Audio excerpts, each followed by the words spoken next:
1. Hello, everybody. Welcome to Nintendo Pow Block, episode 203, our 5-year anniversary special. I'm one of your hosts, Corey Deerigan, alongside me for 5 long years is that retro code Eddie V. I'm so happy with Wayforward and what they announced. And are you? Yes, I am. Are you? And I will tell you why later on. But congratulations, Corey, to 5 years of Nintendo Pow Block with me. Big hug. It's been high a five. Virtual social distancing hug. Also with us, not quite for 5 years yet, but she might be there one day, is Celeste Roberts. Hey, good evening, everyone. Good morning, wherever you are. I just have to ask, what did you guys eat today? Because we cannot go an episode without talking a little bit about food. Okay, so here's how my day went with food. Okay, first of all, I didn't get up at my normal time, so I didn't eat my normal whatever. I grabbed a banana and some peanut butter crackers and ran out the door because I stayed up too late last night. Why, you ask? It's not important. We'll talk about it later. I'll give you a clue. It has to do with Destiny. But I had a banana and some peanut butter crackers, and then for lunch I had some of the $1 quesadilla wraps from Taco Bell, which are very delicious. And then when I got home, my wife ran some errands, and she said, I'm stopping by the store, and she bought a pizza. And I said, okay, pizza. So that's what I ate, a Supreme Pizza for dinner. Very nice, very nice. Nothing super exciting, but it was still delicious. So. That's okay. What matters is that you guys have made it to 5 years. That's very impressive. It is. Yes. It's Ed's fault. He makes me do this every week. Well, not every week, but Ed, what did you eat? So when I got to work, I had some Dunkin' Donuts coffee and a bus cream and chocolate donut. For lunch, I had store-bought sushi, tuna and salmon, or wherever you pronounce it. We pronounce it Simone here. Simone. You want some Simone? Oh God, Corey is tired. Very tired. And I had a root beer. Unfortunately, I wasn't able to get dinner before the show or anything. So right now, I'm running off of chocolate donut and sushi in my stomach. And probably after the show, I might hit something up and get something to eat. Who knows? Very nice. But that's pretty much what I had. That's a great idea, Ed. You should have some snacks. You should just play games all night, eat, hang out, maybe fall asleep while you're playing a game. Oh, I have done that so many times. To be fair, last night I was looking in the Nintendo eShop because I have some credit to use, and I fell asleep while I was in the store. I love it. I have fallen asleep on stream playing Sea of Thieves with Corey and Jesse, and it was awesome. Have woken up dead in the sea. Like, what? we pushed them. Well, first of all, story time. Ed, Jesse, and I were playing Sea of Thieves, and we were just kind of on the boat. Jesse and I were trying to figure out where to go, and all of a sudden we don't hear Ed anymore, and we're like, Ed, and his character's not moving. Ed.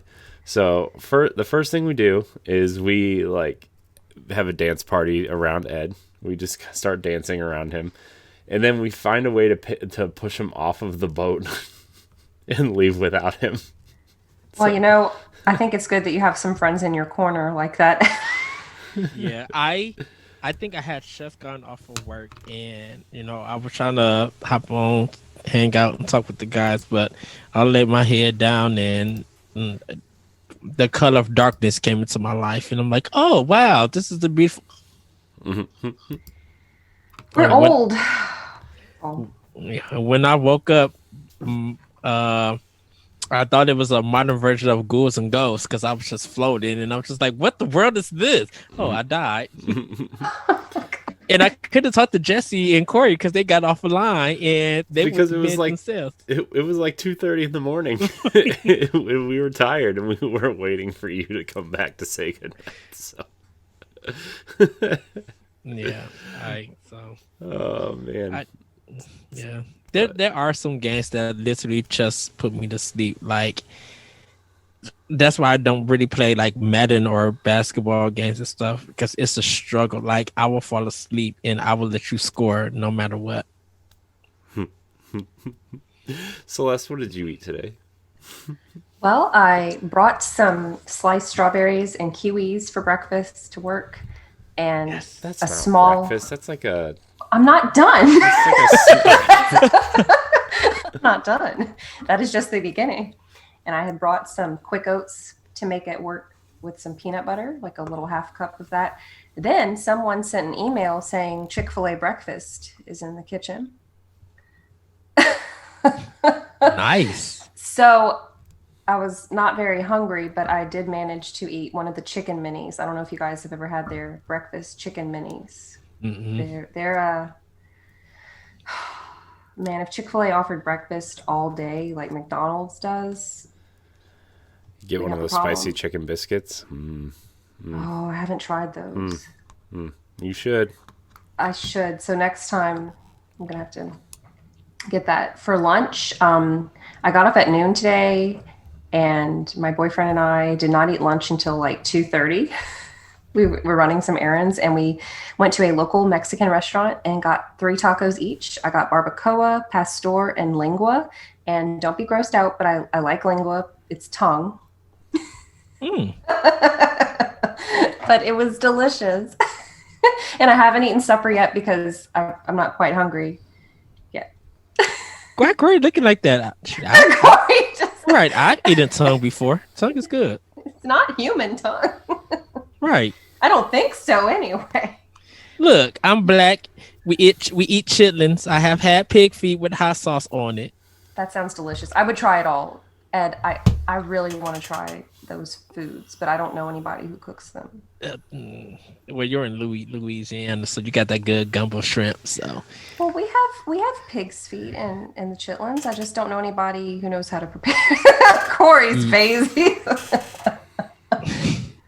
Well, I do like tripe. I don't know what any of these words are. Oh, no. You don't remember Rocket Power when they were at that party and they had some tripe? That's how I found out what tripe is. It's intestines. Yes.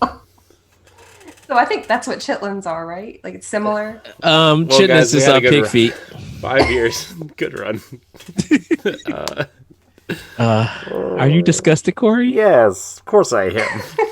Why? Because I'm the pickiest eater in the entire world, and when something remotely strange comes into the picture, I'm like, That is true. I forgot. Oh, But once again, to be fair, I made a face when she said she ate peanut butter. So, oh, you don't like peanut butter? No, he doesn't. It's gotta be it's specific situations. Like I'll eat peanut butter crackers, and I'll eat like Reese's. No. I would say definitely like not Reese's mixing Pieces. No, definitely not mixing it with anything. No. Well, you said peanut butter crackers, so that's why I was thinking of Reese's and stuff. Like that's salt and a combination. Yeah. Learning so much about But you today, but I will say this. Corey, when he went to Disney, he sent me a lot of food pics and I was super jealous because I wanted to go to Disney and get everything that he got it. You And can just see them like all on my Instagram. They're all on there. I also had blue milk, Star Wars. yes. What? It was really good. It actually tasted like melted rainbow sherbet in like drink form is what it tastes like. Wow. So it was very good. The green wasn't very good. There was green milk there, but blue milk is definitely the way to go. If Disney ever opens again and you get to go, you should get the blue milk. That's not funny. I would be very sad if Disney never opened again. It's like my favorite place in the entire world. And that's so he likes Disney and I do Six Flags. Celeste, because he's closer to getting into Disney. I'm like a little bit far away, but I got Six Flags close to me. There used to be a Six Flags about 30 minutes from where I live, and then they closed it down. So, because you guys got Cedar Rapids, right? Cedar Point, yeah, we have Cedar Point. Cedar it's Point, like yeah. It's like 2.5 hours away. But I haven't been there in like, I don't even know how long it's been since I've not been there. It's been over probably 12 or 15 years. So, I'm too tall to ride most of the roller coasters, and my shoulders are too wide for some of them because of the shoulder harnesses. They don't come down, and some of them I'm just too tall. So. This is a shoulder shrug for you audio listeners. Yeah. So, this is going to be a good episode. Usually when I'm tired, I become more of like just kind of like non-professional, just kind of like... Goofy. Yeah. So pretty much just throw it under there. Yeah. Congratulations on 5 years, for real. That's very commendable that you've stuck with this that long. Yeah, it's been weird to kind of think about it going for 5 years. You know, I just got an alert from Zoom saying we have 10 minutes left in this meeting. So apparently our unlimited time is scrubbed away. So if something happens, everybody who's live, I will just start a new meeting and it'll be fine. So anyways, yeah, we've been doing this for 5 years. Our first Ed and the first episode I ever posted, it actually started as a 5 to 12 minute YouTube segment called DNA Pow Block, which was just a thing I wanted to do for our YouTube channel that we were doing at the time. And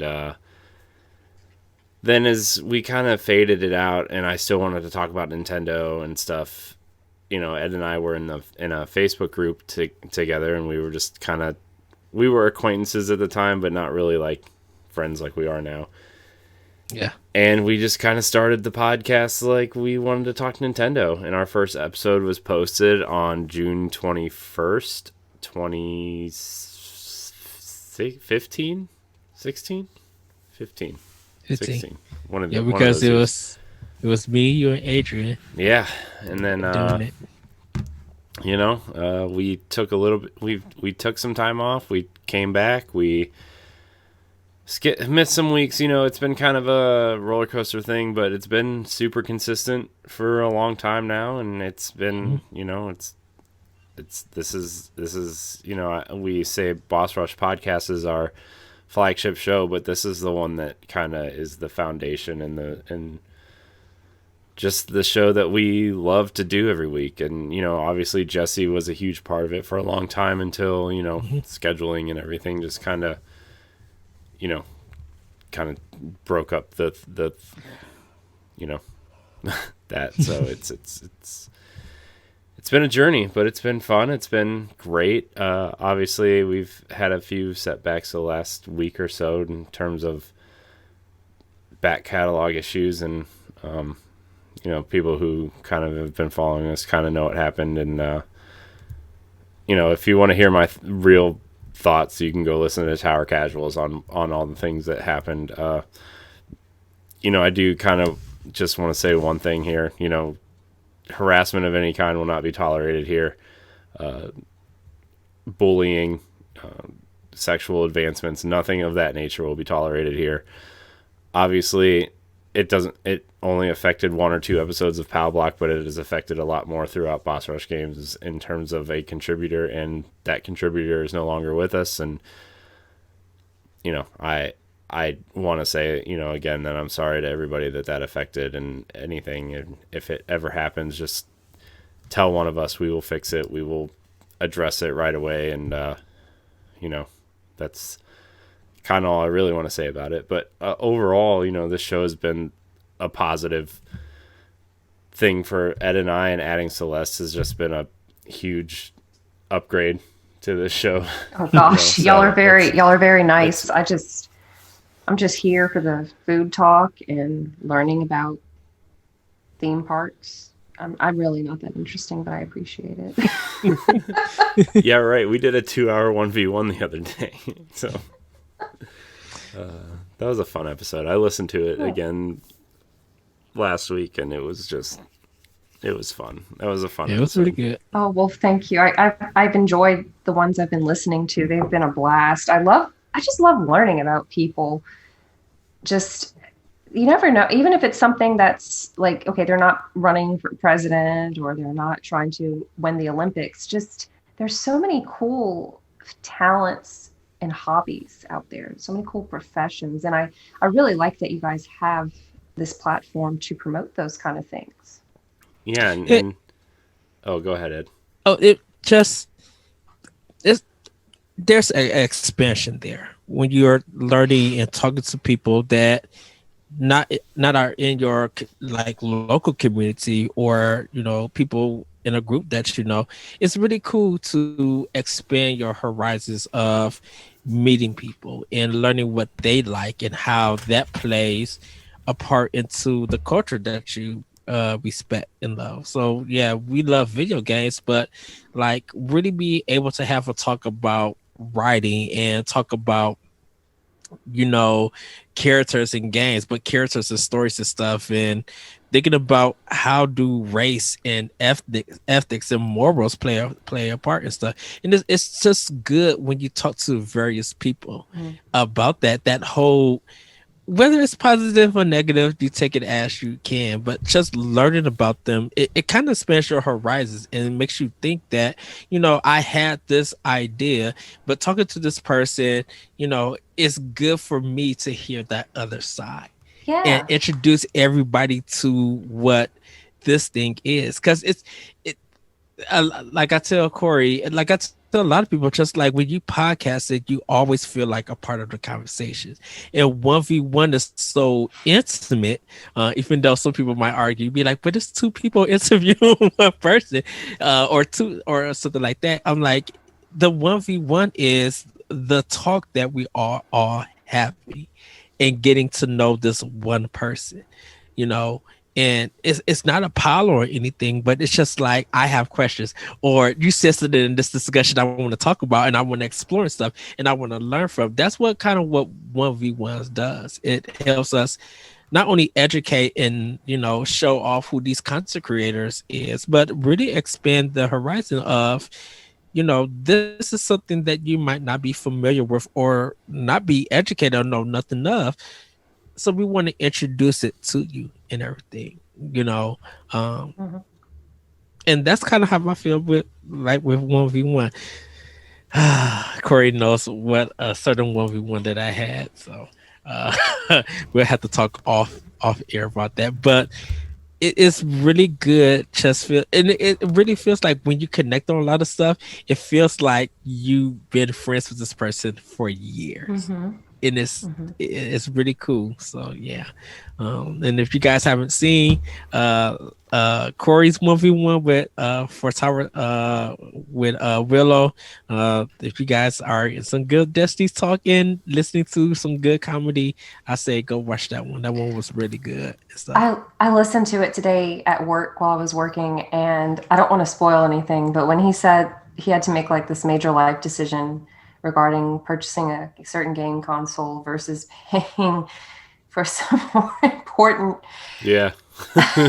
goals, it cracked me up. Yeah, it was pretty funny. The story he told at the beginning too, that has nothing to do with anything that we're doing, was really funny too. With But I liked that. It adds some personality. There are different facets to people, different levels. Yeah, and different.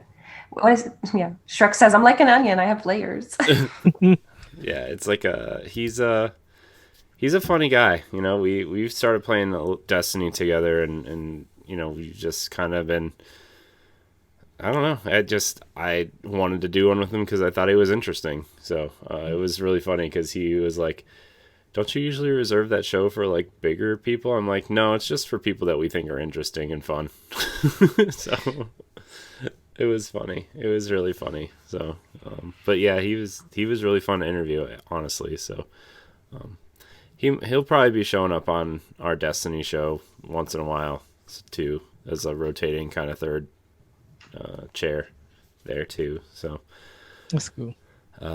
but yeah, all these 1v1 is kind of secretly one of my, like, maybe almost my favorite thing that we do now, honestly, just because there's so many cool people out there that just are chill enough to come on and talk for an hour, or 2 or 3 hours sometimes. Yeah.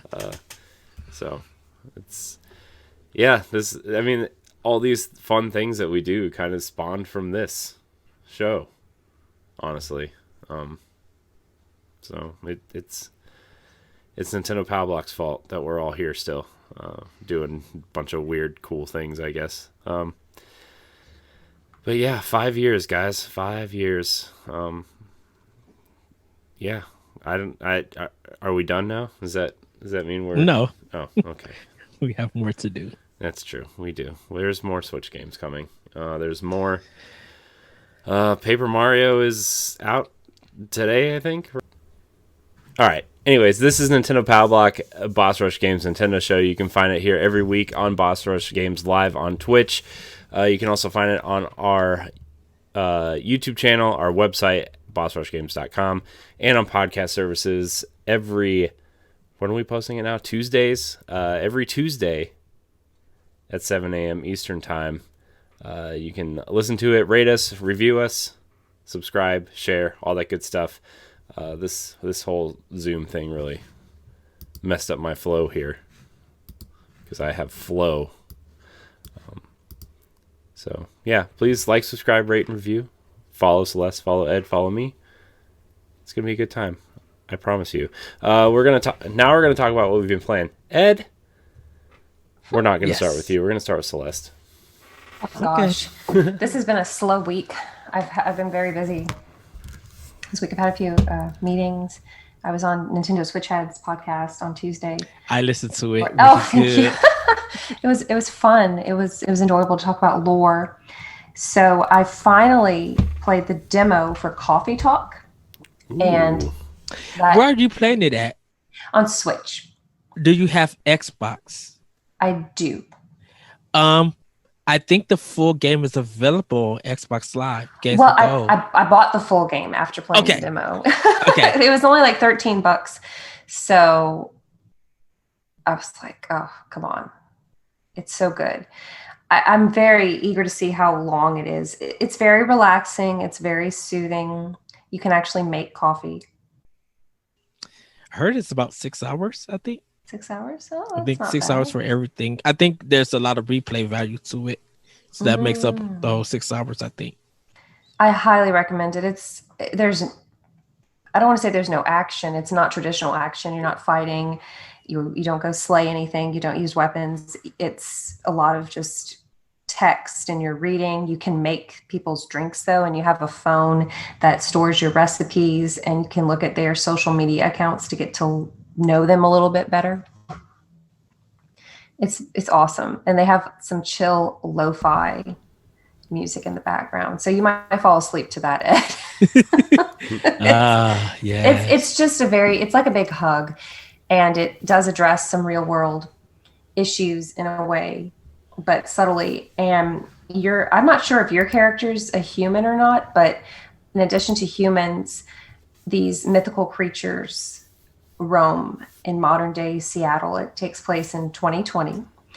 They have elves, they have orcs, they have succubi, they have werewolves, vampires, orcs. Might have said orcs already, but they're dressed like everyday people, like would be dressing today.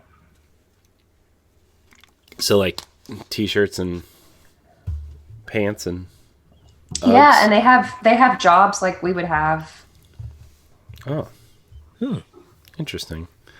There's a game. It's not really like Coffee Talk, but it's a really cool indie game that it kind of reminded, like you talking about it, kind of reminded me of it. Called After Party. Have you heard of it? I think it's by the same people that did Night in the Woods. Am I right on that, Ed? Oh, okay, I thought that it was the one that was done by Oxenfree. Oh, Oxenfree, that's right. Oxenfree was that game. And it's basically two friends are at a party and they die and go to hell, and the only way to get out of hell is to outdrink Satan. And there's a lot of it's more about like the conversations you have with the people in hell and like figuring out why they're there and everything. So that you saying that you were like talking to people while you're making coffee is kind of like reminded me of that game a little bit. I'm putting it on my list. I have an actual list on my phone so I can check out these games. It is on Xbox Game Pass, but it's also on Switch if you guys want to play it. So yeah, it's pretty. It's not my type of game, but I can see why people like it. It's got a lot of humor in it. It's got a lot of good talent, and actually, Janina Gavankar is actually one of the main characters, and she helped write it. So. Oh, okay. Yeah, so that just kind of reminded me of that. So, did you make any of the coffee recipes from Coffee Talk? No, I'm not that fancy. We just use a Keurig. But disappointed. I know my boyfriend's into cold brew lately, so I've kind of really been preferring that over hot coffee. It doesn't cause heartburn as much. I don't drink coffee, so I think you need coffee a little bit. No, he does Monster. He doesn't need coffee. Oh, okay. I don't really do like hot beverages, and I never like really got into the iced coffee thing either. I don't know. Just prefer other things, I guess. I know I'm weird. I think we've already established that my tastes and things are weird. Compared to me, Corey, you're normal. I'm the weird one. Oh gosh. Well, we're all weird, right? That's why we're all friends, I think, right? Mm-hmm. Maybe. Is that all you've been playing, Celeste? Yes. I'm very much looking forward to Origami King next weekend. Yeah. The Paper Mario series. I'm hearing good things. I know Game Informer put up their new gameplay today, and they showed off some of the battle system and some of the new enemies and a boss fight. So it was really cool looking. I like this approach to these, flat characters are actually taking on some 3D characters, and it's really cool to see some of the, because like some of the enemies actually like change form because of the origami from what that gameplay showed, and it was really cool to see them take different forms depending on what they were doing. So it was really neat. It's very creative. I might actually get this one. It's been a while since I've enjoyed a Paper Mario game. You will be at Target getting it. Yeah, we know, Ed. We know. Because Amazon doesn't deliver you to the day it comes out. But anyways, Ed, what are you playing? Okami? How's Okami going? Okami is going great. I think I'm 3 more dungeons that I need to do, and then I will be finished with the game. I beat it before on PS2 when it originally came out. So playing it in HD, the HD version is giving me that flashback of why I still love this game. Still looks good, really fun and everything. So I'm enjoying that. Still Rise of the Tomb Raider on survival mode. Playing a little bit of that. PlayStation 4 still getting through The Last of Us 2. This game is still just too long. I don't know. Yeah, that's what everybody's been saying. They're just like, man, this game is just too long. Like, I feel like Naughty Dog has this problem where they just don't edit things out because they have so much. Especially something like The Last of Us that's trying to tell a story, right? Mm-hmm. Like they have too much to say, and they just need to edit some of it out. Because that was my problem with Uncharted 4 when it came out, it was just too long. It was just too long. And I know people want to say, well, compare that to an RPG and stuff. I'm like, but in a role-playing game, you are doing different things. You are fighting different monsters. You are gaining different abilities. You are switching out characters and stuff.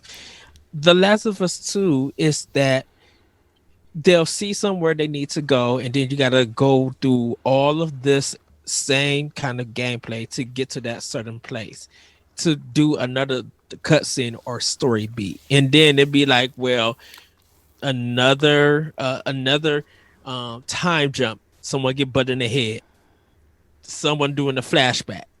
And it's just like it's very inception at times because I'm playing right now as Abby, which is like I guess I'm 2/3 away, and she's at a point where you're seeing her side of the story of things, but then she flashback in a flashback, and it's just like, wait a minute, Mhm. why am I going back to this part that don't really play anything? And I understand there is character developments to fill in some gaps and stuff, but I'm just like, this doesn't have nothing to do what this game is supposed to be about. And it really feels like The Last of Us Part 2 has lost its purpose of what this game is supposed to be. Like, is this thing supposed to be, yes, about survival, but I'm like, isn't this game supposed to be Ellie trying to get Ellie, because she's immune to everything, that they should be finding a way to cure everybody with the affected and everything? Why is it that it's this revenge plot that is just so long? Because my thing would have been like, you know what? Let's do The Last of Part 2. Let's play as Abby and let that game be about her. Take Joel and Ellie out. I would have been fine and make that part 3. They should. I mean, they should have just made this series an anthology type series where you just play as somebody different every time in this universe. You know? Well, I think it's that they want to conclude it with 3 and see what actually happens. Because I don't know. I would say that the production and the tech how it looks and runs technically is beautiful. It runs fine. It looks great. The cutscenes, the acting, all of that is good. I think where it falters at is the length and the gameplay. Because as much as people, we're killing we are killing animals and we're killing the infected and different versions of them. It's too redundant, and it feels like, yes, you have to craft and use whatever you can to really, survive these fights, but it's really just like, wait and see, let me see if I could get behind them, or I could distract them. Okay, choke them, break their neck, whatever. Bam. Let me go get another person. And then once you hear a quote said, "Is that all of them?" Yeah, I think so. You know that you finished the quest and stuff. And I don't know. It feels like this game is going to get Game of the Year awards from a lot of people that it doesn't deserve. It's a great game. It's a phenomenal game, but it doesn't deserve it in a sense. I think it's. I'm just having. I'm not affected by the violence. Yeah. That I've been doing all of that nonsense in games for years. I just don't feel like this is Game of the Year material. Yeah. Even after all the delays, I'm just like, no. It's a great Sony game. But like if it came to like PlayStation Plus for free, you could play it. If their sale goes on, you could play it. If you did get the collectors and you feel like this is your Game of the Year 2020, that's great, well deserved in your viewpoint. Not just I don't want to give up on this game, because if I give up and I try to write the review, I feel like I didn't do it justice for it. And unfortunately, all of that stuff has affected my time with Switch, so I really haven't got to play anything on Switch. I brought Night Call, but I just haven't started or anything. I haven't got back into it in Benzo Celeste because of trying to get through. Trying to get through The Last of Us 2, and of course, not Celeste. To get through Okami. And the reason why I said Celeste because of the celestial brush in Okami. Yes, if you think about is. it. Yeah. So I'm trying to get through Okami for the book club for this month, but because I want to finish The Last of Us 2 before I do Boss Rush review, and people are just like, I beat it in 4 days and all of this. I'm like, you had to play this game on easy, or you had to skip something because there's no way you could beat this game in 4 days. Quarantine time, yes, but if you work, if you work podcasts and doing other things, there's no way you beat this in 4 hours. I mean, in 4 days, there's just supposed to be no way. So definitely for Switch has had to suffer. I haven't had the chance to really dive into it and everything, and I'm trying to finish it because Ghost of Tsushima and Paper Mario are my next two games. And if I don't finish The Last of Us 2, I'm just gonna put it down, just come back. I'm gonna still write the review, but I'm just gonna end up putting it down and just be like, I'll come back to it once I finish these other two games, and that's it. Because I still want to finish Shadow of the Tomb Raider on PlayStation 4. I want to get back into that, and so that's pretty much what I've been playing, and it sucks because I really want to play some Nintendo games. I've been missing playing Nintendo. That's such a divisive game. I see some people saying they love The Last of Us 2, and then I see some people saying what you're saying, they don't care for it. So, and but it's not so much for caring for it. I think it's just like so much is dragged out to make what this is, to get to one point and stuff. And like I said, I can understand the story beats and stuff. Like this game is a technical advancement for Naughty Dog in PlayStation 4. To look at this game is breathtaking. This is some high level quality, and I give Naughty Dog that way over Nintendo and some things, because with the power that they're using, Nintendo has different other stuff that Sony normally don't do, that they could do with their art style, and they'll be like jaw dropping, phenomenal. But Last of Us 2, like technically and art wise and stuff, it looks beautiful. Slogging through it, getting through the game with the gameplay it doesn't make sense on why a lot of this stuff has to be dragged out. And I guess, and I know we got to go for it. I guess that if it was Tomb Raider-ish and getting through something, I think The Last of Us 2 would have been better. Like Tomb Raider, you know that you got to get to this point, but the journey is not that long to get to. So, but yeah, that's what I've been playing. Cool. Well, unlike Ed here, I have been playing some games on my Switch. Let me tell you, I've been playing a little bit more of The Witcher. Nothing really new to report. I've been playing a lot of Tetris, a lot of Puyo Puyo Tetris. Yes, it's my. I'm back at it. I can't. I'm. People who've been listening to the show know that I am addicted to Tetris. And it comes in spurts, but I will be playing this game every night for the next 3 months, and then I'll put it down for 2 months, and then I'll pick it back up. So yeah, Tetris is kind of what I've been playing a lot of, but I've also been playing, Ed, I got River City Girls on Switch. Really? The Wayforward side-scrolling beat 'em up, and it is really fun. A game that I don't have yet. I am 1,000% surprised that you do not have this game. It is an Ed game. It is. It is my kind of game. I think I think something else came out that was more important to it. For those who don't know, River City Girls is side-scrolling beat 'em up that kind of switches everything around. Usually like the old NES beat 'em ups like Double Dragon. The girlfriends get kidnapped, and you are the guys going to save your girlfriends or whatever.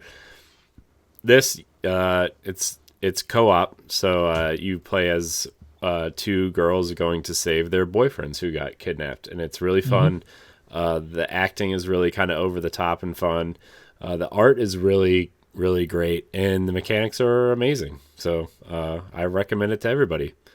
Yeah, I think this is your first Kunio game. My That first one. sounds so cool. I didn't know that's what River City Girls is about. Yeah, it's Yeah. really fun. It's Yeah. really It's sassy. To yeah, for lack of a better term, it's really fun. yeah. It's a different take on the Kunio series. Instead of the high school boys fighting, it's the girls doing it. Yeah, it is a little on the expensive side. It is $30. I got it on sale, and I had some eShop credit, so I got it. But it was worth it. So maybe if you're not that into side scrolling beat 'em ups, maybe wait for a sale. But it is worth checking out. At least it's really fun. It's definitely worth checking out. So I wonder if the physical version out. It may not be. I don't know. Not gonna lie, Ed, I don't know. I used to love Double Dragon and the Ninja Warriors for Super. And what else? Oh gosh, Final Fight. Final Fight. Yes, I used to rent the third one for Super Nintendo a lot with Lucia in it. I don't know if anybody remembers that one. Ed's going through his brain's catalog of retro games. She has short blonde hair and she wears like a jean jacket and jean shorts. I don't know if that one was as popular. Was that Final Fight 3? Yes. Yeah. Okay, I don't remember because that had, was as popular. Yeah, that had Guy because that came straight to Super Nintendo after Final Fight 2. Yeah. I always picked the girls to play as. Yes, I played a lot of beat 'em ups on Super Nintendo, and I still love Batman Returns by Konami. Batman Returns. Oh, I've never played that one. Yeah, Batman Returns and Turtles in Time were like the beat 'em ups for Super Nintendo. I'm gonna have to add River City Girls to my literal list that I have going on. Yeah, it's really fun. I really do recommend it to everyone. Are you going to try to beat it? Yeah, I think I'm going to keep playing it. I also got, I know it's on Game Pass, but I also got Streets of Rage 4 for Switch because I feel like I'm just going to play it there more. I'm bored. Hit me up online, then I'll pop in. No. Yes. No. Yes. we haven't really played anything online together. Like,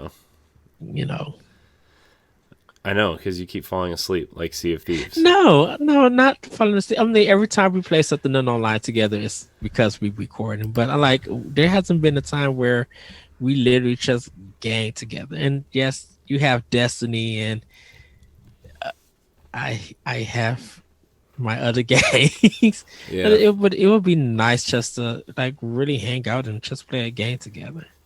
Yeah. Also, I apparently am going to start playing Mass Effect in a couple weeks too. So. Yes, I said it in your stream the other day because I've never seen anything about Mass Effect. I know zero about. Are you playing the first one, or I'm apparently playing the whole trilogy? Just a one day a week for the next year, I guess. I don't know. I thought you were going to say you're doing the whole trilogy in a day. Oh, I say no. play 2 and 3. One is just the story in 1 is amazing. The one is just yikes. I'm just saying that first I'm watching one. I'm watching LeBron play through. I enjoy his, but that game. Yeah. One was just Yeah, I mean, look, 1's mechanics did not age very well at all, but that story is really good, and I'm just gonna play it on easy because I really don't care about those achievements. I already have them all, and maybe we'll have a guest on once in a while to just talk about Mass Effect. So that's because you plan to do EA or Origins. I own all of them on Xbox. I own them all. And Xbox One is backwards compatible. I didn't know that if they had the whole trilogy on there, separate games. They're all on EA Access, but that's not where I'm playing it. So Oh, that's what I was thinking of. Okay. yeah. So, but yeah, I've also been playing Destiny. Completed the Scourge of the Past raid last night, which was really fun. So, Congrats. yeah, played with some really cool people. Shout out to Nerd Generalist and Josh Finney and Colonel Panic and my friend Mitch and shoot, the other guy. Willow, No, Nerd Generous. I already said that. Center something. I think we were just too into it that you was. forgot. I know. It was people's names. so yeah, center. So yeah, I'm really tired today, but it was really worth it because it was really fun. So good. Yeah, so it was the first time I ran that raid. As somebody who used to raid every week in Destiny, I really missed it, and I was really into it last night.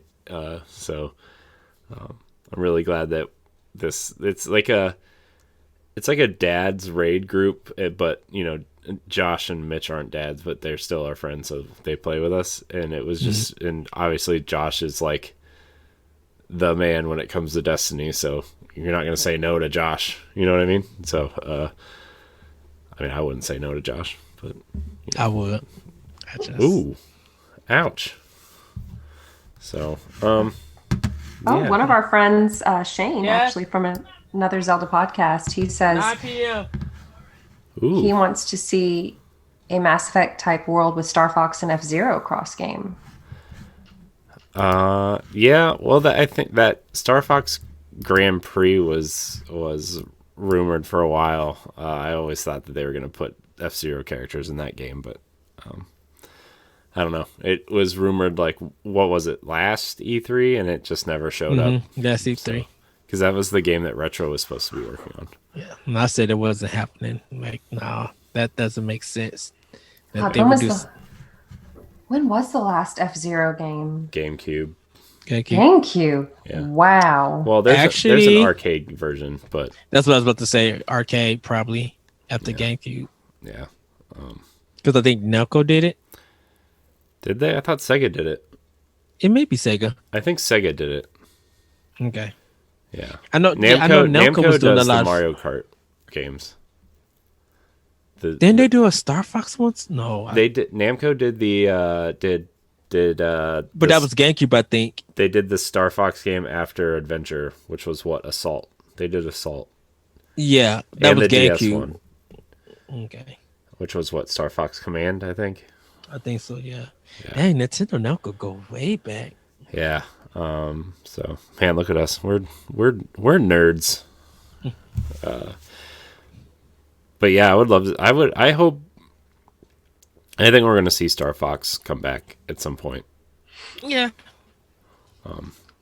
So, yeah. Anyways, we're gonna try to get into some of this news here because, by the way, anybody watching the live episode, we're gonna have a little Zoom mishap in about 8 minutes. So just prepare for that. We're gonna get into our first story here. Wayforward is their new game was announced today, which looked like a open world Pokemon ripoff. I don't really know what to think about this game. I thought I wanted there. Ed and I were in this Twitter thread and we were talking. And who started that thread? Mark. Captain Canadian. You mean the Canardian? Canadian. Sorry. That's tired. Captain the Caveman. I love that show. So we were in this. I was like, man, I hope they do Ninja Turtles. But they did not. No. So Yeah, I was getting a whole bunch of, I guess, ruining people's dreams. I'm just like, Wayforward already did the Turtles. That's not going to happen. Plus, they're owned by Nickelodeon. They're not going to do Earthborn Jim because Atari is getting that.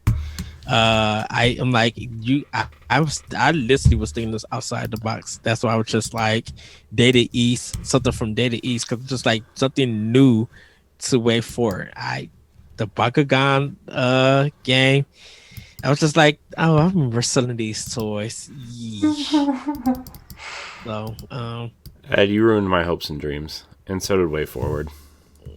Well, they made it up. They look. This was just a small little, not mishap, but for people who care. I mean, it's big for a lot of anime people who are into that. But man, what they show that what they're doing with limited run games. Look, I'm getting a Boy and His Blob, the one that came on Wii for Switch, and like I said, I literally almost cried. I don't care about this new whatever they announced today. As long as I got a Boy and His Blob, I'm good to go. They made it up with that. So, but Celeste, did you see anything on this game today? I saw people talking about it on Twitter, and I've never played any of it. Was it one game? Was it multiple games? Was it a series? It's a TV series and a toy series. Okay, So- I remember it from when, like, what, early 2000s. I remember seeing it on like WB or something. Oh gosh, I don't even remember. It was WB or Cartoon. I think Cartoon Network. UPN. Maybe UP. Probably. I don't know. That's where all those really bad cartoons were from. So. I know nothing about this game. I'm looking at the article right now. Because I It think looks that was cool. It looks like it's a Digimon Pokemon crossbreed. Yeah, because I thought it was something like in the realms of Beyblade and stuff like that. So when I seen it, because when I seen them, like, I remember selling this. I knew there was an anime, but I don't know how popular it was. So for Wayforward to do anything with it was really outside my wackiness of predictions. Yeah, I guess like I said, I really don't care. I'm getting the Boy His Blob, so I'm good. I'm keeping the good dream alive.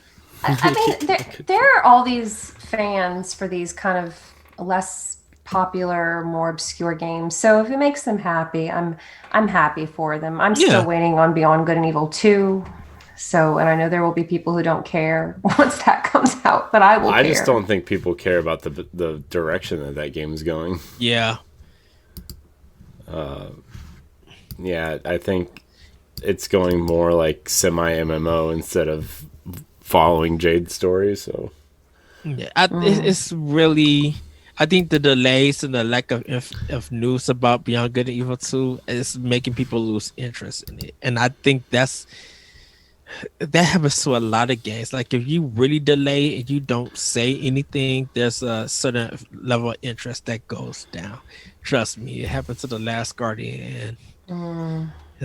Yeah.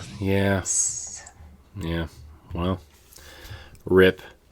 I don't know. I think people will be. It's in that middle space where I don't think people care enough about where that story or like that what that game is, but I think people are intrigued enough because it says Beyond Good and Evil 2 on it. So yeah. But yeah, clearly we don't care enough about this game that Wayforward announced today because we just went off. And like I said, it's not a knock to me personally. It's not a knock to Wayforward. It's just that they showed some other stuff earlier this week that got me hyped than what this announcement was. Oh, the limited run Game Boy cartridges for Shantae, right? And then I think they said all the games are coming to Switch, the ones that aren't already there. So I guess the first two, I guess that would be. Right? Yeah. So because the first one was Capcom, so I guess that contract expired. Yeah. But Capcom only did the publishing, so. Yeah, but still, it's Shantae is kind of at a.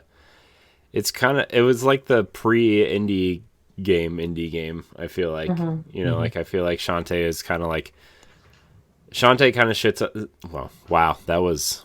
It kind of sits up there with Shovel Knight in terms of like indie characters that people love, So I know we're going to move on. I think, like I said, Wayforward is very respected as a video game company. They could make something big, they could make something small, but if all their games literally feels like this is a game from this company and only they can do it. Well, they made a mummy. They made a mummy game from a movie that nobody cared about, and they made a game that was awesome. So yes, and people, I think that physical from LRG gonna sell out. Yeah. Plus, they helped on Bloodstained, I think, right? Yeah. So, yeah, Wayforward is really has the pedigree. So, and then obviously spun off into some of the people that used to work there spun off into Yacht Club Games, which is also a very good studio. Yeah. So, yeah, so we're gonna kind of move on from there, I would say, and kind of talk about, speaking of games that are Pokemon, like Pokemon Go, will now let you battle Jesse and James from Team Rocket from the original games. So that's Ooh, cool. Prepare for trouble. Make it double. I forgot the rest. Yeah, I just know Meowth goes, that's right. Been a while. Meowth is the worst. He's so cute. He has a good backstory. Does he? I don't even remember. Yeah, there's a backstory. I'm good with Pokemon Sword and Shield, so I have no comment on this. I bought a bunch of indie games instead of Pokemon. I was debating. I was like, I should get Pokemon. No, I'm going to play these indie games that I probably will play for a week and then not touch again for a while. Yeah, the Pokemon Go doesn't do nothing for me. So. I'm a terrible gamer, guys. I have all these games and then I don't play them. I think that's what most people do, or at least most people in our age group, because we have a lot going on. Can I just not hear them? Oh, join audio. Song. Oh, there we go. Okay. Hi. Hi. Okay, I'm not going to recite it because... Why not? Well, okay. You have to now. You started it. Prepare for trouble, make it double. To protect the world from devastation, to unite all peoples within our nation, to denounce the evils of truth and love, to... It's a work in progress. It's a work in progress. That's just how it ends. It's a work in progress. Something to the stars above. Jesse, James, Team Rocket blasting off again. Is that it? I don't know. Team Rocket, blast off at the speed of light. Surrender now or prepare to fight. Meowth, that's right. Yeah. Man. Are any of you guys still playing Pokemon Go? I think I asked you guys, but it kind of cut out. And I don't care for it. I don't have it on my phone. I haven't played it since 2016 for like a week with my friends. Yeah. When we all went to our local downtown area and we saw these families. That was cool. And I hope that, again, like Bakugan, if people are still playing this and it makes them happy, I'm thrilled for them. People I work with still play this game, like religiously. It's really wow. Funny. Yeah. Is there some positive reinforcement going on? And I don't know. They don't play games. They play Call of Duty and they play Pokemon Go, and it's like, well, that's it. Yeah. So I don't know. It's cool. I just remember when I was working at the restaurant still, I went to the bathroom and there was a Charmander in the bathroom, so I caught it and I was like, oh, that was neat. And then I ended. So, so that was that's my Pokemon Go story. And then I was like, after like a month, I was like, I don't play this, and it's taking up a lot of battery time just from notifications and stuff. So I'm going to delete it. Yeah. All right. Our last story here maybe not our last story, but our last story on our show notes. Ed, something we've been talking about for a very, very, very, very long time. Yes. Is a Tomb Raider collection coming to Switch? I messaged this to you yesterday, Ed, and I'm really afraid it's going to be all of the other games and not the new games. That's when I was looking at the picture, like the leak of it. Yeah, because that first image is clearly the original games, like the PS1 Dreamcast era games. The middle one is clearly the Legend Anniversary Underworld Lara, and then the last one is clearly those top-down kind of twin-stick shooter ones. These aren't the Tomb Raider games I want. I will. To be fair, I will play Legend and Anniversary and Underworld. I like those games, but they're not the Tomb Raider games that I would want. I want Definitive Edition, Rise and Shadow. Yeah, like that's what I want. Like I experienced most of Tomb Raider, and Tomb Raider 1 and 2 was, looking back at it now, was some real questionable content. Yeah, all they're the not way very through. good. Yeah, me and my friend literally had to do the cheat codes to get to the last level because you couldn't tell if that was a ledge that you could jump on or not. And then with those wonky controls was just ew, good googity moogity. Good googity moogity. You really thank Nintendo for the N64 and the analog stick and Super Mario 64.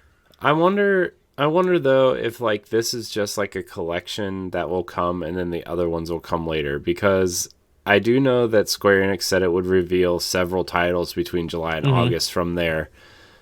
Most of them from their Western studios, and Crystal Dynamics is their Western studio.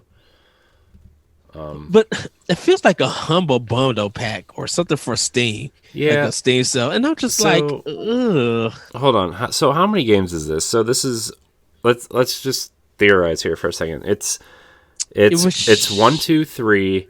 The Last Revelation Chronicles, which is like the 5 original ones, right? Those were the Angel of- one through and- those were the original ones, and then Angel of Darkness was the PS2 one, and then you have Legend, Anniversary, Underworld, and then you would have the 2 top-down ones, which is like Order of Osiris or something. Cyrus. Yeah. So I think it's about 10 or 11 games because I think Tomb Raider 1 through 3, the original ones, I think that was the trilogy, and then the other 3 games were like they was trying to reboot it. It was like a soft reboot slash. Yeah, because it was kind of like the way that God of War worked, where like it's kind of a reboot, kind of an extension of the story, kind of thing. Where like you don't need to play the other ones to play this one. Yeah, because I don't think Angel of Darkness had any continuation. I think that was just like the actual like reboot before the series got killed. Before the because the series got killed after Angel of Darkness, and then they Square Enix brought it back with the modern Tomb Raider. Yeah. When that came out, and that really just it really sucks because with this collection, they show the pictures of the old games, but they're using the new logo. Exactly, and I don't know. Like they would have to rework everything. Like the controls are a catastrophe in those games. They're pretty bad. They are pretty bad. I think Legend and Anniversary, those 2 modern ones were really good. That were on the Xbox. I think Legend was on the Xbox. Legend, I had Legend on GameCube, but it was also on all 3 of those games were on 360 and PS3 as well. Which one was on Xbox? The original one. Legend. Okay. Legend was a cross-gen game. I had it on GameCube. It was on PS2 and Xbox, but it was also on. Then you got the if you got it on GameCube, you got the limited edition one because I've never seen it on GameCube anywhere. I always saw it on Xbox. Yeah. So I had to get it on Xbox, and I still have my copy and stuff. But yeah, like that game was going in the right direction, but it still has some issues and everything. And I think once they got it to, like I said, the final reboot and did those 3 stories, I think Tomb Raider was back on being on top of the world because 1 and 2 were, 1 wasn't all that great, but it was something interesting and new for female characters and for the game industry as a whole. Yeah. Celeste. Tomb Raider. What are your feelings on Tomb Raider? I've never played it, so I would love the chance to play that. I remember, of course, reading about it and talking about it with some friends, but I didn't own any PlayStations growing up. It wasn't until recently when my boyfriend was playing one of the newer ones that I got to see it. I remember seeing the movies when I was a kid, but I do remember in those code books, I don't know if you remember from like Scholastic book fairs, you could order cheat code books and different things like that. I remember one of them talked about how in Tomb Raider 2, you can explore her mansion, which blew my mind at the time that they added that personal touch. But I did buy a Tomb Raider game for the Wii. take back that I haven't played a Tomb Raider game. That was And the anniversary one because I have the Wii one as well. It is, the controls make it a very unpleasant experience. I did not get far at all. No, the Wii's controls for most games do not make for a pleasant experience. Like I've said before, I do enjoy some games moving around, but I want the option to play a traditional video game in that format. I want to enjoy it. I don't want to worry about syncing the controller with the system. It's so frustrating. So it looks like Tomb Raider 1, then I guess that's the anniversary, and then one of the newer Tomb Raiders. I don't know. You know what's interesting? This reminds me of an article that I saw on Twitter today. I didn't get a chance to read it, but someone in the game industry was saying that there should be no exclusive series to certain companies or certain consoles. I see that.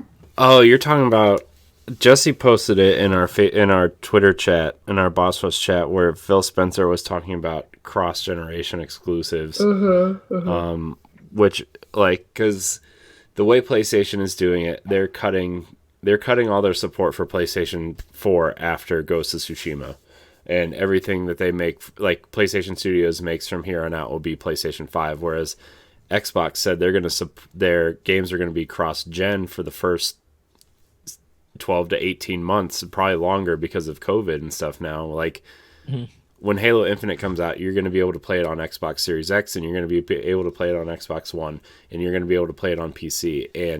But this is, I'm sorry, Corey, I didn't mean to interrupt, because Paris posted something about Halo Infinite, and I posted a response to that.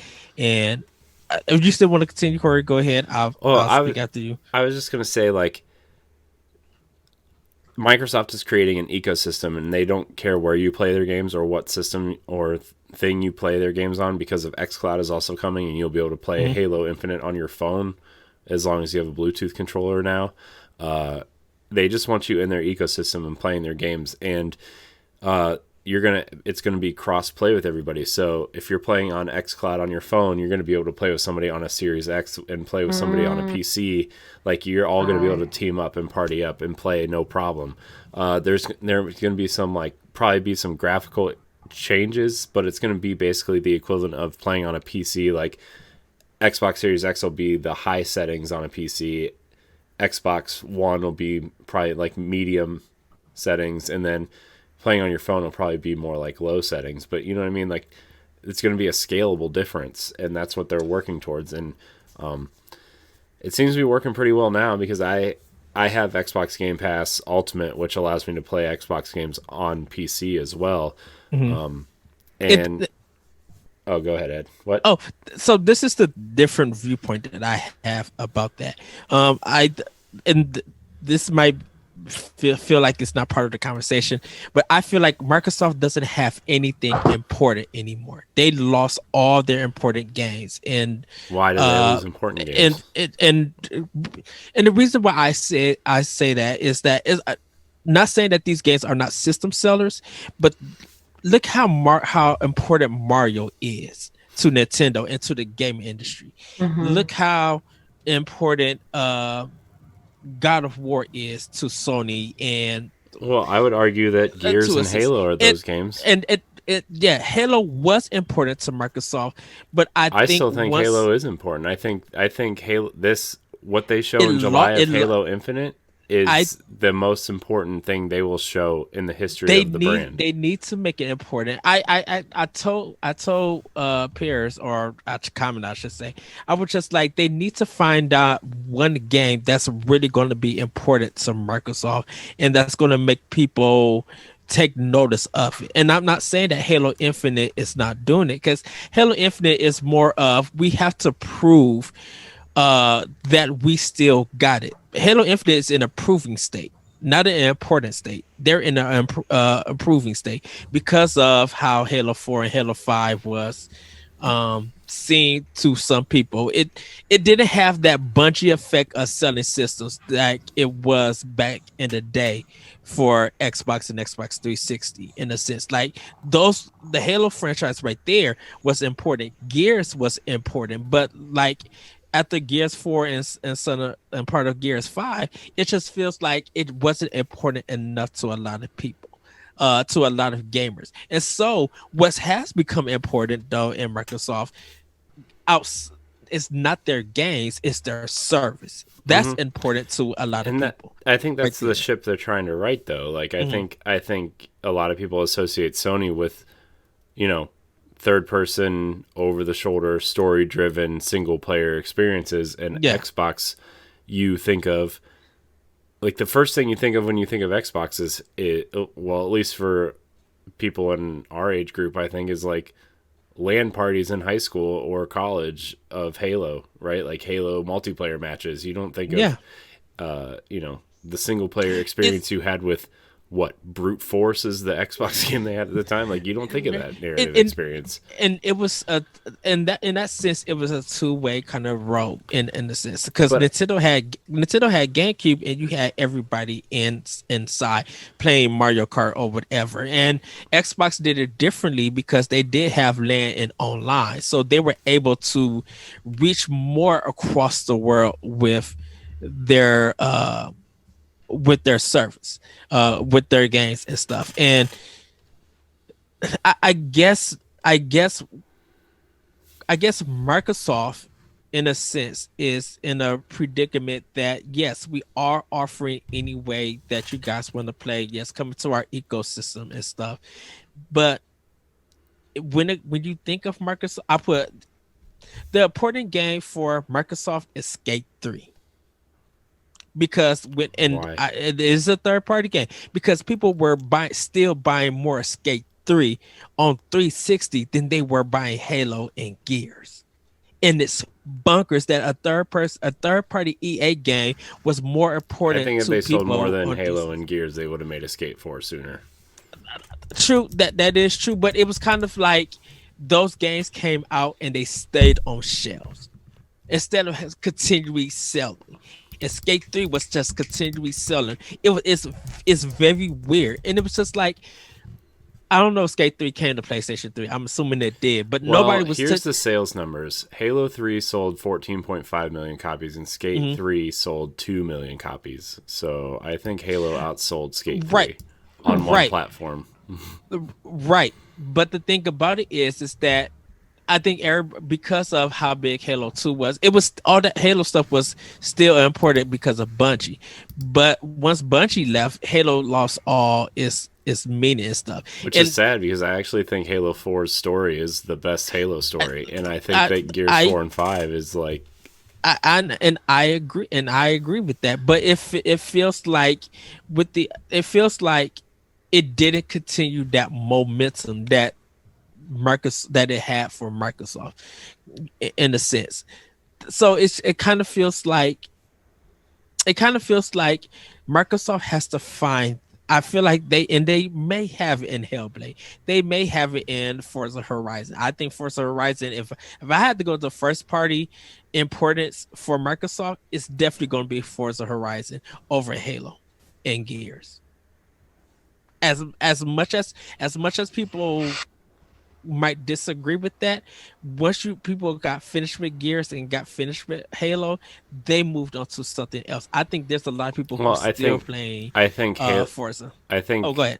No, I just think, like, especially when people are thinking about Halo and multiplayer stuff, I think Call of Duty was the game that killed Halo. Killed it. You know what I mean? Like, at least the importance of Halo, I would say.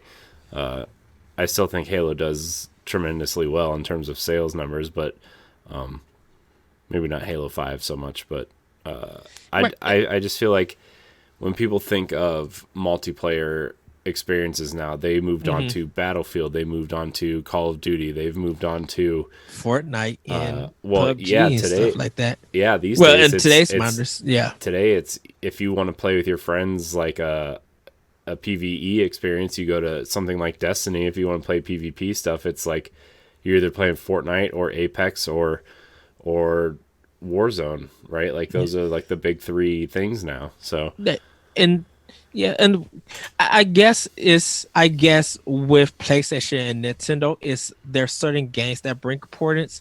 For Microsoft is service, in a sense. And I'm not trying to say that Gears and Halo are bad games or anything, and they don't fit Microsoft, but it's just like it's just I think a lot of people don't have their eyes on it.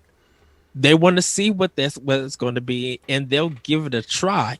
And a lot of and the first thing people say, and not, it's sad that they say this, I'll play it on Game Pass, and that's it. yeah, And I think well, if I mean that's why and Gears 5 didn't sell well because it launched in the Game Pass, and now right, Microsoft has and 20 million Game Pass subscribers, and Gears 5, which is arguably Microsoft's best game they've ever made, and is sitting at what 2 million sold, yeah, maybe. and I guess sometimes when we look at things importance, I think we actually sometimes look at, of course, because you brought the sales number. If we're playing the sales number game, yes, you have these subscribers and you have these players, but you want people to actually own it. You don't want Well, people. I think they're Microsoft is measuring an engagement now because I mean they're doing it in I think it's a little less sting because if you pay for Game Pass, you're not really bombarded with all this stuff, but their Gears 5 is pretty transaction heavy once you get in the game, like The multiplayer in stuff. terms of like skins and downloadable characters, and yeah, you can earn all that stuff in game, but like spend $10, you get these 5 skins, or you can grind 20 hours to get them. Like people are Right. going to spend the $10, and once they've had what maybe 10 sets of multiplayer characters now. They've had two Terminator sets. They've had the Batista set. They've had the Carmine set. They've had the classic Gears trilogy sets. You know what I mean? So like that's 5 sets I just named right there. So that's what $50 when they're $10 a piece, and I think some of them cost $20 a piece. Yeah, and I think to bring it to Nintendo, when mean Mario is important, like Mario is important because Mario games offer so many different experiences, and people are still playing them and buying them on a consistent basis.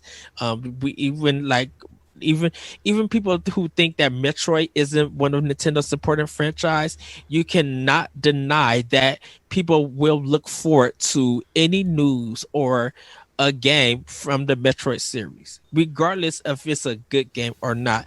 There is still going to be interest in there, so that still feels like that's. And when it comes out, whatever the game may be, it may become important. Zelda is always going to be an important game, regardless of they have spin-offs or anything, because Zelda has done so much, not only for the series, but for gaming in general, is in a sense. So I think Microsoft needs a. I think Microsoft, yes, they are going to continue with their services. Yes, with getting these game companies and everything, they just need to get that one game that's going to be super important. And I'm not saying that Halo Infinite, but I probably did say yes. Halo Infinite and Gears is not important like it used to be. I think if they get a new IP that is so important that when people pick it up, it's all they could talk about. The sale numbers are good. The sale numbers surpasses Game Pass. Yeah. That's No. how important that is. No, I understand. Like I just to kind of wrap this topic up, Yeah. I do think that Game Pass, as much as I love Game Pass and using it and playing all these awesome games on it, right? Like I do think it diminishes the value of what maybe they want their first party games to be perceived as, right? Especially Gears 5, man. Like I think that game's story and Kate's journey through that game is not, it's not quite on a God of War level, but it's aiming that direction, right? Like I think they are trying to tell a more important story there. I think it's one of the best stories out of the Gear series. I think it is the best story out of the Gears series. There's moments in Gears that are, that you feel for the characters, but this is Yeah. the first time I actually felt like there's a full cohesive story here. Yes. And it's, I don't know. And welcome to the Xbox show. But just I just think that these games are important. I think games have the ability to tell fantastic stories. I think that they have the ability to give us a feeling that maybe we don't feel other places, especially like TV and movies, right? Like, I think there's an extra layer there because of the interactivity that you're having with characters. And yeah, I know there's people that don't care about that stuff. A lot of people are just I'm going to play Call of Duty, Grand Theft Auto, Madden every year type thing and move on. And this is just kind of like a generic hobby for me. But for a lot of us, it is our main hobby. It is the hobby that we go to be entertained, and It leaves a lasting impression on us. yeah. And as much as I love Destiny, right? Like I love the story and the lore of Destiny, right? But there's nothing in Destiny that's going to make me feel the way that Tomb Raider does and like that feeling that you feel when Lara dies in that first game and you see these very violent deaths, or like the emotional resonance of Kratos having to travel the world essentially to send his wife to the afterlife, right? Like there's great stories to be told, and that those are just AAA games. There's so many indie games that tell fantastic stories too that we haven't even gotten to. And I was thinking of Papo and Yo yeah, for PlayStation 3. I mean, even that, or like you guys were talking about What Remains of Edith Finch, right? And the story that game tells, and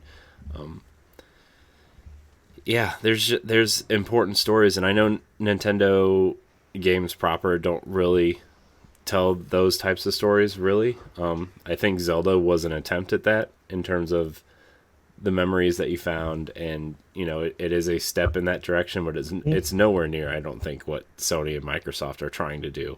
Oh no. But they tell them differently. They're different stories, right? And those stories have a different kind of lasting impression. They have memories. They have moments for you that you just want to talk with your friends over and over with. That you still go back to their past games in the series and still use that as examples to talk about. Mm-hmm. Yeah. Well, that was kind of a side tangent. A real side tangent. Thank you, Tomb Raider. It was cool. Yeah. It was cool. Yeah. But I mean, just to kind of end on that topic, like I think that telling stories in games are important, and you can get anything you want out of games that you would get in movies, right? There's certain genres of movies that people don't care for, and other ones that they love, right? Like I'm not a big drama guy, but I enjoy a good comedy, right? Like I enjoy laughing at movies, and I enjoy a good action movie, right? I think it's the same way for me for games. Like The Last of Us, the first one, that first half hour prevented me from playing that game. I'm sorry, I couldn't do it. I really couldn't do it after that first half hour of that game, and I don't want to play games and experience that when I'm playing games, because there's enough going on in real life and things that people have experienced that you just play. Like for me, I play games to get away from that kind of stuff, and not that kind of stuff is happening to me, right? But like, there have been points in my life where like I don't really feel like my hobby of choice should bring up memories or thoughts of things that have already happened. You know what I mean? Like it's one of those things. But I do enjoy a good, meaningful story. I think Horizon is a good example. I really enjoyed the story of Horizon Zero Dawn. Yes. You know, I enjoy what Uncharted tried to do. You know, I don't think that game plays particularly well, but I do enjoy the Uncharted stories and the characters and stuff. So, I don't know. What stories are important. I hope that maybe Nintendo inches in that direction. I do hope that, just to bring it back around to Tomb Raider, that we get the new trilogy on Switch at some point, because I think that they are important. So I think everybody froze. Are you guys there? Are you there? I'm here. Okay. I'm here. Okay. I feel like everybody froze on my screen, so. Okay, yeah, you froze for a little bit, but now you're making a really funny face, or like your nostrils were flared. Yeah, I like that. Yeah. So Ed's gone. Everything just moved again. Everything. Oh, that was a good time. This live show is just, I'm sure everybody's just thrilled to watch this. I guess we'll be using something else. Yeah. I don't know. You live and learn. You don't know until you try it. Yeah. And anything can crap out on you. Yeah, Ed. Why are you such a Debbie Downer? Do I look like a Debbie? You look like you look like a snack, Ed. You look like a little Debbie.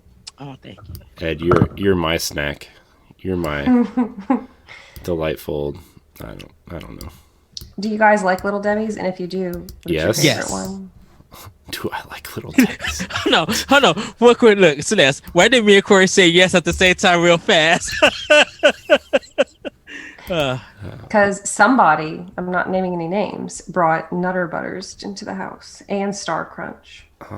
Love Nutty Buddies and Star Crunch. And I'm a little mad about it because I don't like snacks in the house, because then if they're there, I'm going to think about them. That's what my wife says. I would bring a snack into anybody's house and let you see it. Be like, you want some? Go to the day. That's the problem. I do want some. let the wrong treating yourself. Oh, I still got ice cream at the downstairs. Oh, of course you do. Is it that rosé ice cream? Ugh, that housewife mess was nasty. What? You don't remember he posted that picture of that rosé ice cream? I do. Haagen-Dazs has rosé and cream, and I tasted them. I'm like, ugh, this is a Karen item. I'm like, why am I turning into a white woman that wanted to throw something and drink a margarita? I'm like, and got a bad hairdo. Ugh. The Mexican place by my house has dollar margaritas on Wednesday. Dollar margarita? How big are they? Are they like little small margaritas? I don't know. No, I don't go inside because it's scary in there because of Corona. But you know, it's cool though. When you order online, they just come out to your car and they hand you your bag and they're like, "Okay, bye." I'm like, "Okay, thanks." Nice. Yeah. So, well, is there anything anybody else wants to talk about before we kind of scoot out of here? What, Ed? Oh no, I was just stretching. Oh, I thought you were raising your hand like you're in school. I'm just ready for Origami King. Yeah. I really love the Paper Mario series. It's brilliant writing, brilliant dialogue. It's just fun. It's just outright fun. And I'm thinking about getting it for my little 9-year-old godson for Christmas. But I don't know if he would like it. He likes traditional Mario games, but I don't think he's ever played a Paper Mario game. Treehouse does a fantastic job with their writing and comedy and stuff. They're really, really good.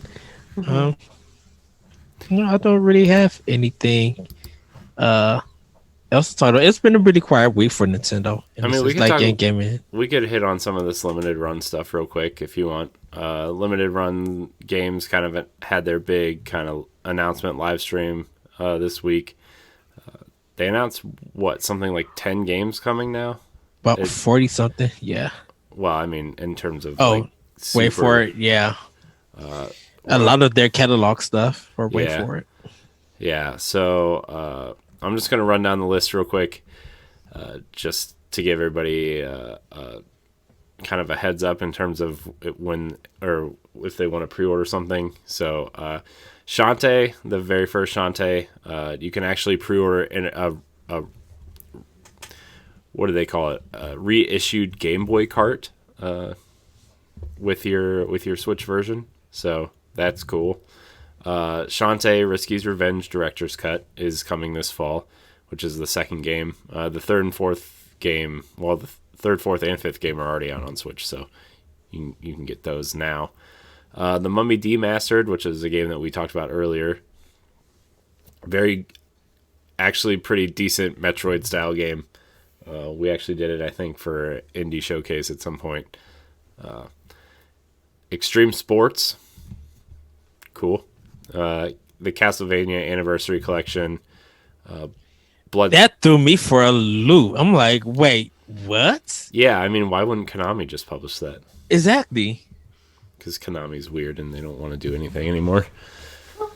You know what? I literally thought that Symphony of the Night would have been the bonus game that they had with that to get people to order it. I was just like, people already got this. Why would y'all do this a year and a half late? Yeah. I don't know. So, Bloodstained Curse of the Moon 2, which that first game, I've actually been playing that first game again. It's pretty good, not going to lie. I actually think the 2D games might be better than the real game. So yeah. Mighty Gunvolt Burst, which is a pretty awesome Mega Man-ish game. It feels like Mega Man. It's more like what? Mega Man X, I would say, actually. Grandia HD Collection, which, Ed, are you interested in that at all? I already have it digitally, so I could skip the physical one. I didn't care. I was just like, I already got this, and yeah. Katana Zero, To the Moon, Return of the Obra Dinn, which I'm surprised that's getting a physical for Switch. Yeah, I'll stay digital with that. Towerfall Ascension, Super Meat Boy Forever, which that game isn't even out yet, and it's already getting a physical. That's interesting. Exactly. Samurai Jack, Battle Through Time. Trover Saves the Universe. Pixel Junk Eden 2. Bug Fables, The Everlasting Sapling. That just came out. What? No, I just said that game just came out digitally. I'm so tired. I'm getting all kind of like Demon Turf, Carrion, Gris is getting a physical. I gotta buy that. Gris, Carrion, and Demon. I gotta see more Demon Turf, but Gris and I love that game. Gris is so good. One of the most amazing artistic games I've ever played. It was so good. Celeste, I think you would like Gris. Gris? How do you spell that? Gris. Yeah, it's Gris. French. Yeah, I think it's actually pronounced Gris. But Gris. Oh yeah, Gris. Yeah. Like gris. We have that. Yeah. Yeah. I think it means gray. yeah, It does. It does. Yeah. And In like French, yeah. the whole game is about restoring color to the world. Okay, well that explains it. Yeah. And the thing about it is, it came out of nowhere. And when I seen that game in action, I heard the music. I'm like, oh, I have to have this on day one. Because was it a Nintendo Direct they showed it, or it just appeared? Mm-hmm. I have so many screenshots on my Switch saved from that game. Oh, so good. So good, yeah. And there's a behind the scene on YouTube if you want to see like how they made the game and music stuff is really good. You could probably actually beat it in one sitting. It's only about 2 or 3 hours long. Yeah. Maybe 3 hours long. So yeah, I highly recommend it. I think it's $24.99 digitally if you can't get a physical edition, but it's worth every penny. It looks beautiful. I literally I was just like, I want to see Santa Monica take this and see God of War in this style. Yeah, like a interstitial game that takes place between 3 and the new one that kind of explains what happened. Yes. I think that would be really cool. So Mega Dimension Neptunia 7 is getting a physical copy. Sure. Observer and The Friend of Ringo Ishikawa and Where the Water Tastes Like Wine. So those are the games getting your limited run physical copies. So yeah, better sign up for those pre-orders. Or actually, I think limited run puts all their games out at Best Buy with a secondary cover. So Yeah. You can. That's where I got Super Meat Boy and Ukulele. So Yeah, I think the thing about it though is that even though Limited Run has announced a lot of games, they're bad with shipping out because they'll delay a lot of stuff without telling you. yeah, they delay a lot, and it takes. Sometimes you don't get it on release day. You get it like 2 or 3 weeks later. Sometimes Not even that. Like with Streets of Rage 4, they did the pre-orders before the game came out, and they didn't tell everybody that they weren't going to get it until like mine showed up in June randomly. yeah. So yeah, it's there's a lot coming. So Yes. but I think the limited run does a good thing, even though everybody has shipping issues, but I think that overall they're doing a pretty good thing with giving some of these indie titles some shelf space and letting people get their indie games for that. So yeah, it's I like limited run. So Yes. Very cool concept. the first review for Paper Mario the Origami King is now in. Let's see who reviewed it. Oh, Gamatsu gave Paper Mario the Origami King a 36 out of 40. Mm-hmm. Or Famitsu, not Gamatsu. Gamatsu reported it.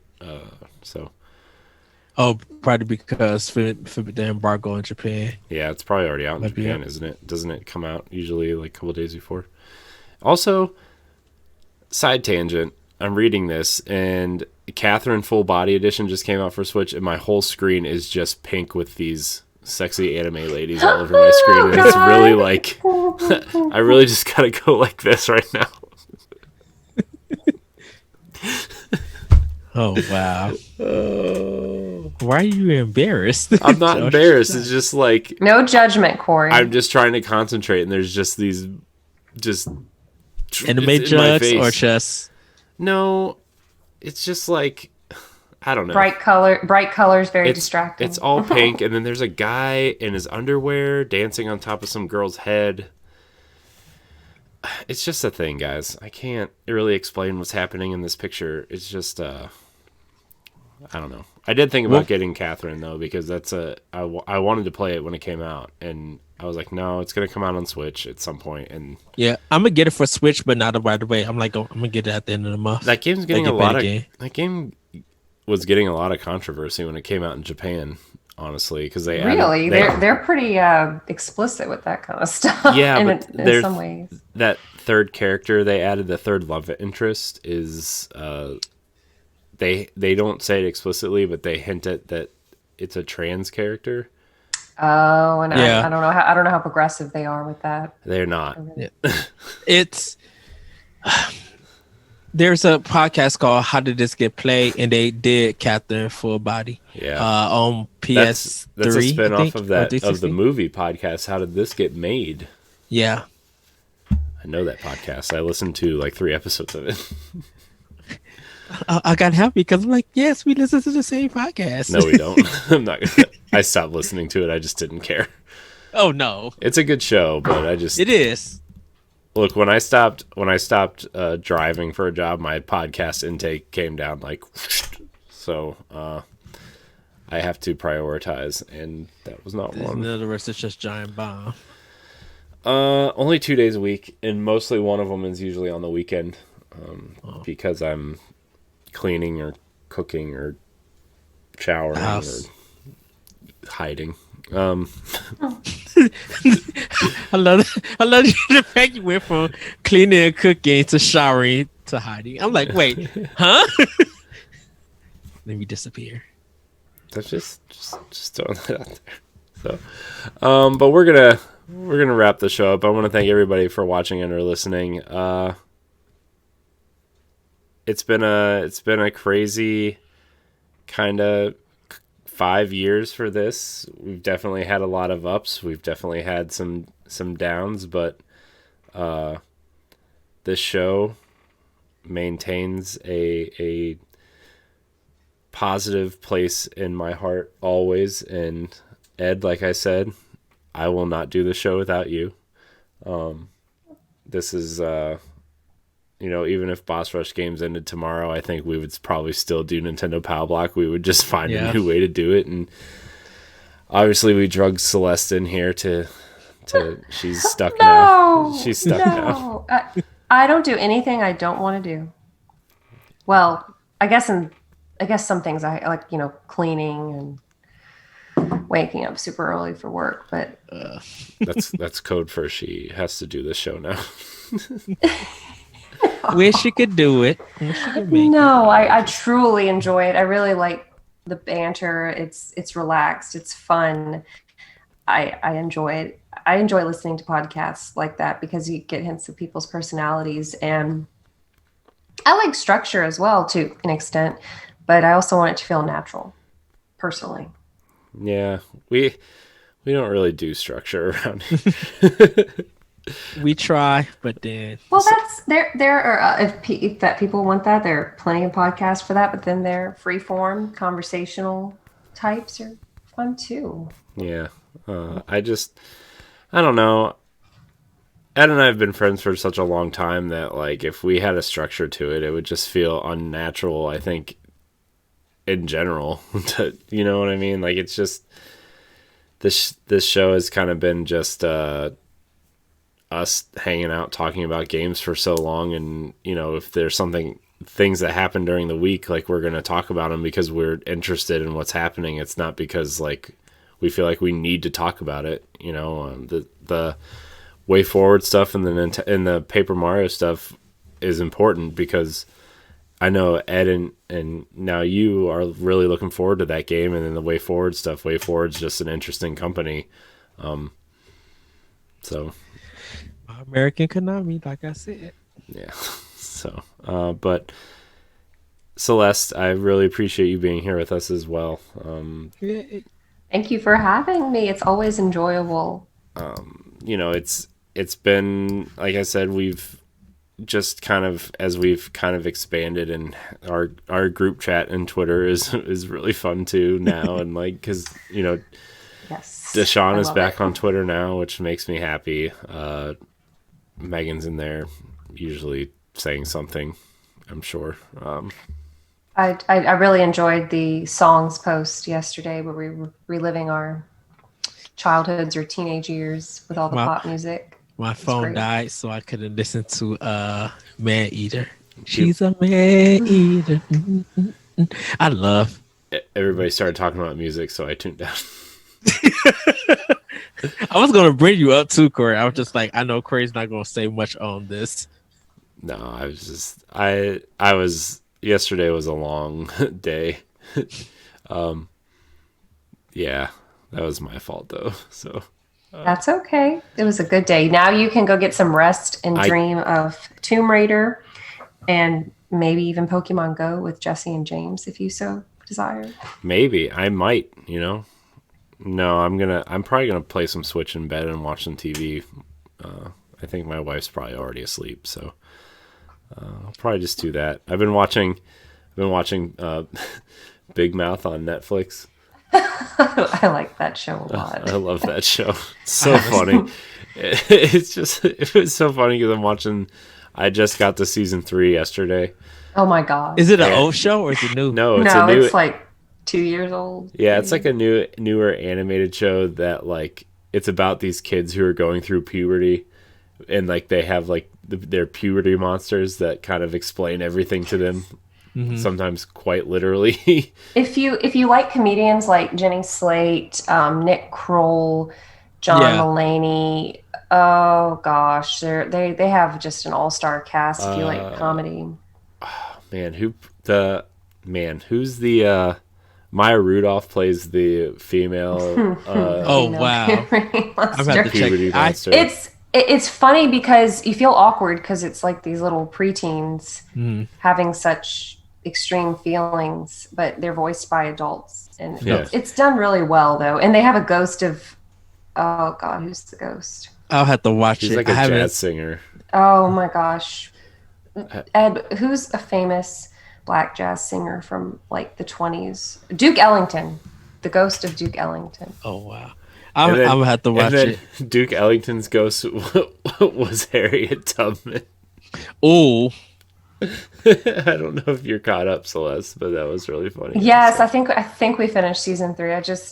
Well, it's wild. That's all I can say, Ed, without spoiling it. There's I'll have to check it out. I haven't been on Netflix or Hulu in a while. And- Watch shows, so I need some recommendations.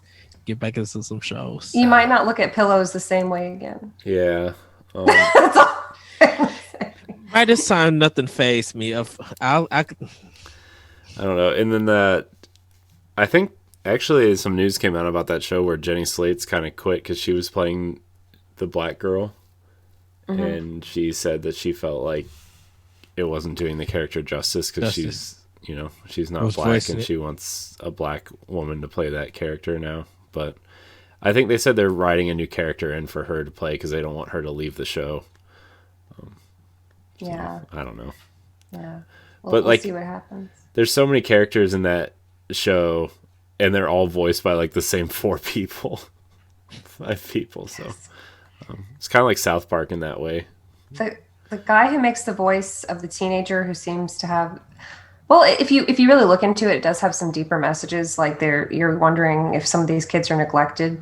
If Yeah. you take away the one who's obsessed with his pillow, he's voiced by the guy in Parks and Rec who makes perfumes and colognes. Yeah. Yeah, he's in a lot of stuff. He's also in a lot of those. A lot of people that did this show are also in. I don't know if you guys watched The League. Oh, I know I've heard of him. it. I've heard of it. Oh, it's so funny. It's like it's this comedy that all these guys are playing fantasy football, but they all. It's not really about fantasy football. It's just like what the MacGuffin of the show is, but it's so funny. So Jason Mantzoukas and Paul Shear's on it. yeah. I mean, that's how I know of the league.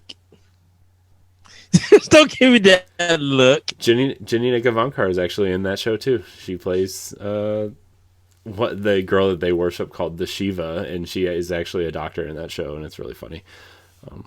To wrap it back around to After Party, because we were talking about that game earlier. Anyways, we're going to wrap the show now. Thank you guys so much for watching. This has been Nintendo Pow Block. You can find it every Thursday or Tuesday on your podcast service of choice. Usually Thursdays here on Boss Rush Games Live on Twitch. And you can also find it on our website at bossrushgames.com. Remember to like, subscribe, share, rate, and review on whatever platform you consume the show. Ed, where can we find you? You guys can find me on Twitter at ThatRichardCo, and you can check out Option Opinion on SoundCloud and other podcast apps. And yeah, my Switch code is on my Twitter page, so you guys can find it there at me. Also, my Xbox and PSN code should be there too. So, yeah, and I'll be doing some streaming later in the coming months. Once I find out how I'm going to do that. Yeah. Celeste, where can we find you? You can find me on Twitter and Instagram at Fairy Crypt. I'm also the blog editor and contributing writer at Another Zelda podcast. You can find that website and on Twitter and Instagram as well. So I like Zelda, and I also like a lot of Nintendo as well as food.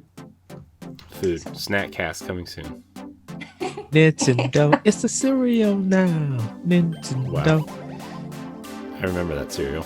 You can find me at I am Corey in HD on Twitter and Instagram. You can also find me at Corey in HD on Twitch. I think I'm going to stream on the Boss Rush Games Live channel one night a week too, just to make sure this channel doesn't only have podcasts, because yeah. So, anyways, thank you guys so much for watching, and until next week, we love you. Bye, everybody. Woohoo! Bye. Good night.